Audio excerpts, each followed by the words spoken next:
Chers amis, chers fidèles, bonjour. Nous sommes le mercredi 11 novembre. Si l'État fête l'armistice de 1918, l'Église, quant à elle, fête Saint-Martin de Tours. Au IVe siècle, il était un soldat hongrois et il était envoyé en mission en France et s'est converti là-bas.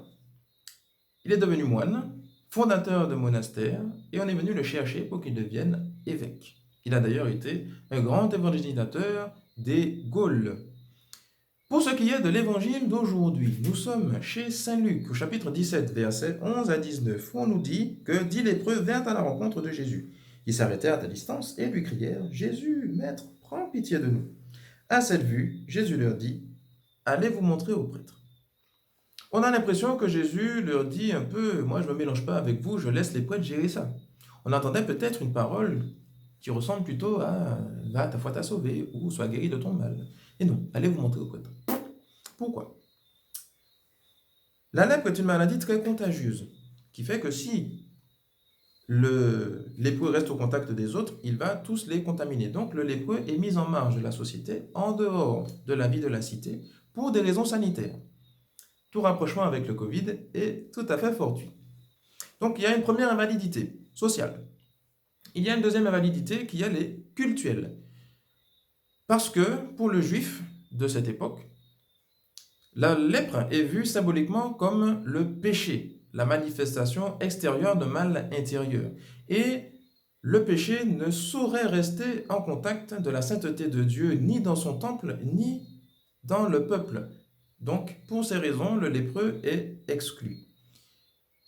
Et lorsque le lépreux parvient à la guérison, il appartient au prêtre de constater la purification, la guérison de l'ancien lépreux, et de le réhabiliter dans la vie sociale et culturelle d'Israël. Donc, voilà pourquoi Jésus envoie ces messieurs chez les prêtres. Mais il y a encore quelque chose à comprendre.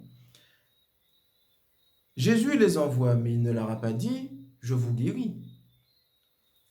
Mais les lépreux ont un acte de foi à poser, de se dire « mais si il nous envoie voir les prêtres, ça veut dire que nous aurons déjà obtenu notre guérison une fois arrivés devant les prêtres. » Puisqu'ils savent à qui ils s'adressent.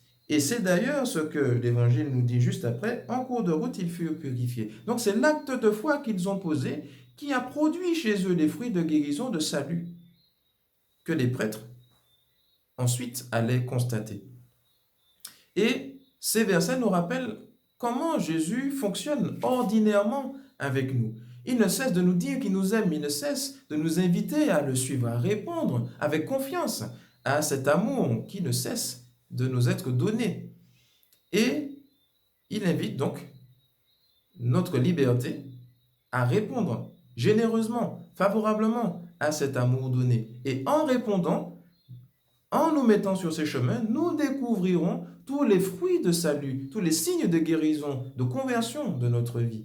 Et finalement, ô combien nous avons eu raison de suivre Dieu, parce que effectivement, j'ai fait l'expérience que ça valait le coup de lui faire confiance, de me mettre en chemin. Combien de fois nous attendons peut-être d'abord de voir les signes avant de nous mettre en chemin? Combien de fois n'ai-je pas entendu, tu sais, Père, ma vie est difficile et je prie Dieu et ma relation même avec Dieu est bizarre, je n'ose pas trop me mouiller parce que j'ai l'impression qu'il n'écoute pas les prières, etc. Donc finalement, notre suite de Jésus est conditionnée par les fruits, par les signes que Dieu pourrait nous envoyer. Alors, il est vrai que parfois ça arrive. Dieu peut utiliser des moyens extraordinaires pour que nous nous mettions en marche. Mais c'est extraordinaire. Il nous invite d'abord à lui faire confiance, à marcher dans ses pas, et nous découvrirons après combien il est bon, effectivement, de lui avoir fait confiance. Donc, c'est un rappel pour nous de pouvoir finalement accueillir ces invitations avec confiance, de recevoir d'abord ce qu'il nous dit et pas toujours chercher à comprendre pourquoi il le dit avant de le faire. Il nous invite d'abord à faire parfois et ensuite nous découvrirons pourquoi il fallait le faire et que nous avons eu raison de le faire. Parce que Dieu ne peut pas se tromper, il ne peut pas nous tromper. Je ne peux pas ne pas mentionner ce verset de la première lecture. Nous sommes dans la lettre de Saint Paul apôtre à Tite, où il dit « Rappelle à tous qu'ils doivent être soumis aux gouvernants et aux autorités, qu'ils doivent leur obéir et être prêts à faire tout ce qui est bien.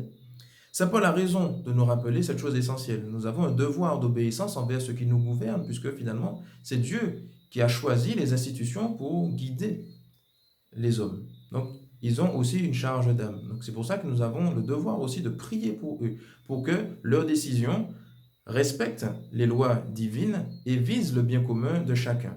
Donc, effectivement, en fonction des périodes, des États et des personnes, il y a eu des écarts par rapport à cette loi divine et au bien commun.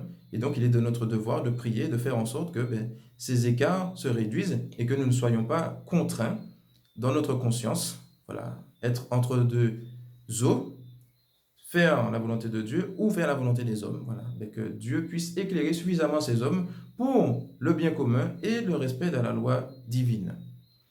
Sur ce, bonne et sainte journée à tous et bonne méditation.